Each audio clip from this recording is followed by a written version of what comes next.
through looking forward in the macro space. And there's the recent comments from the ECB for one, and the upcoming trade talks between China and the U.S. on Thursday next week. So what have we learned and what can we expect from the FX space in the coming week? We're joined once again by Lukman Otunuga of FXTM, who's joining us from London to help us look through some of these lessons learned. Lukman, good morning to where you guys are from there.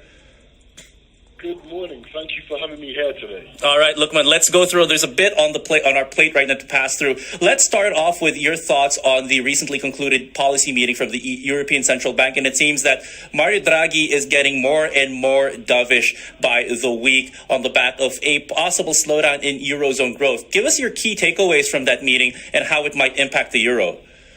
Yes, it was already a rocky trading week for markets with trade tensions and the IMF cutting global growth projections, somewhat weighing on sentiment. And we saw yesterday that the European Central Bank's downbeat tone has simply added to the negativity and market caution. As widely expected, the European Central Bank left interest rate unchanged at 0%, but Mario Draghi's warnings of rising risks to the Eurozone actually sent the euro tumbling.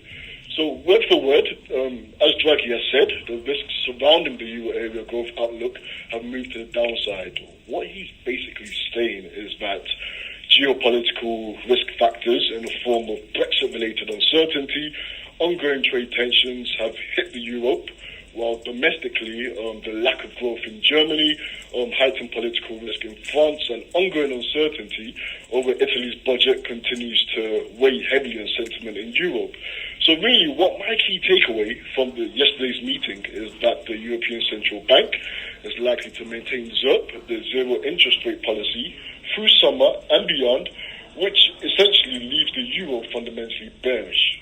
All right. And Lukman, let's shift over to the other big news, actually, that developed recently. And we saw the Venezuela breaking diplomatic ties with the U.S. after they recognized the opposition leader as the leader of that oil-producing South American country. So we've seen it actually move crude prices up higher, and there's a bit of turmoil in the country, which has the largest proven reserves of oil in the world. So what might this do to commodity currencies like the Australian dollar, for instance, and any other currencies that might be at risk of any geopolitical tensions in this oil-producing country?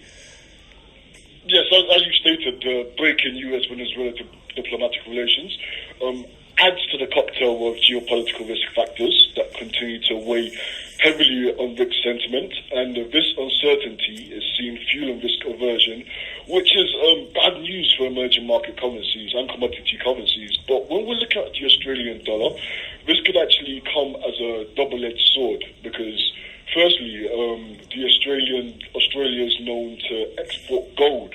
So in times of uncertainty, we know that gold is likely to appreciate. So this will be a positive for the Australian US dollar. However, though, the uncertainty is likely to force investors to take their money away from risky assets and park it to more safe haven investments such as the dollar, Swiss franc, and the Japanese yen. All right. And speaking of the dollar there, Lukman, we've seen it actually soften in recent times. Some might blame it on the ongoing shutdown in the U.S. Some might blame it on trade tensions between China and the U.S.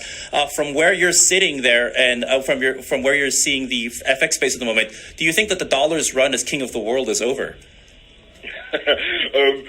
I think we should keep in mind that one of the key themes, especially in 2018, that were heavily supporting the dollar, were the growing expectations over the Federal Reserve aggressively raising interest rates. And at the same time, the dollar was also heavily benefiting from safe haven flows because market players felt that no matter how bad the market conditions were, the United States will continue to stand tall. However, though, I can see a change of sentiment. In recent weeks, economic data from the United States has been mixed.